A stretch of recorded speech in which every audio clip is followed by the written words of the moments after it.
അപ്പോൾ ഇന്നൊരു വാട്ടയിട്ടുണ്ട് കാണട്ടോ. അപ്പോൾ രാവിലെ അത് നല്ല പൂ പോലത്തെ എട്ടിലും പിന്നെ ചട്ടിലും സാമ്പാറും ഉണ്ടായിരുന്നു. പിന്നെ ഒരു 11:30 ആയപ്പോൾ നമ്മൾ റബ്ബർ ജില്ലി കഴിച്ചിട്ട് പിന്നെ ഉച്ചക്കൊക്കെ നേരം വൈകി കഴിക്കാൻ നമ്മൾ 3 മണിയൊക്കെ കഴിക്കണം. മിന്നൂസിനെ സ്കൂളിൽ നിന്നൊക്കെ വിളിച്ചു കൊടുത്തിട്ടുണ്ട് ചോറ് കഴിക്കണം, ചോറ് കഴിക്കട്ടോ. ചോറുണ്ട്, ഉള്ളിച്ചമ്മന്തി ഉണ്ടോ, ഉള്ളിച്ചമ്മന്തി പിന്നെ നല്ല പരിപ്പ് നമ്മൾ തേങ്ങാപ്പാൽ ഒഴിച്ച് വെച്ച കറിയുണ്ട്. തേങ്ങാപ്പാലാണ് ഗൈസ്, തേങ്ങ അരച്ചിട്ട് പാല് എടുത്തിട്ട് അതിൽ പരിപ്പിൽ ഒഴിച്ച കറിയാണ്. അടിപൊളി ടേസ്റ്റാണ്.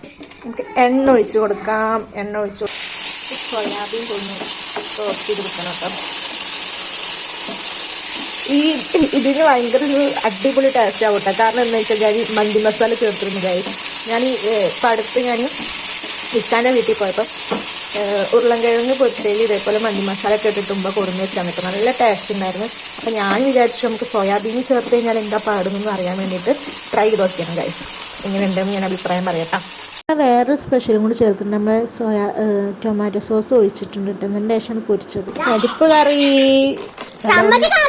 ഉള്ളിച്ചമ്മന്തി, പപ്പടം, ഇങ്ങനെ കുഴക്കാം.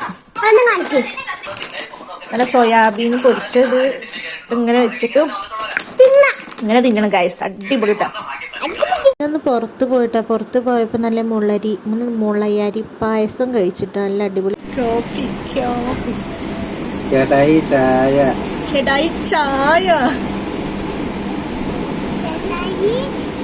അങ്ങനെയാണല്ലേ ചേട്ടായി കോഫി. പിന്നെ വീട്ടിൽ വന്ന് നല്ല ചൂട്ടോടെ ദോശ ഉണ്ടാക്കി പരിപ്പ് കറിയും കൂട്ടി കഴിച്ചു. അപ്പോൾ അത്ര ടൈം ലൈഫ്.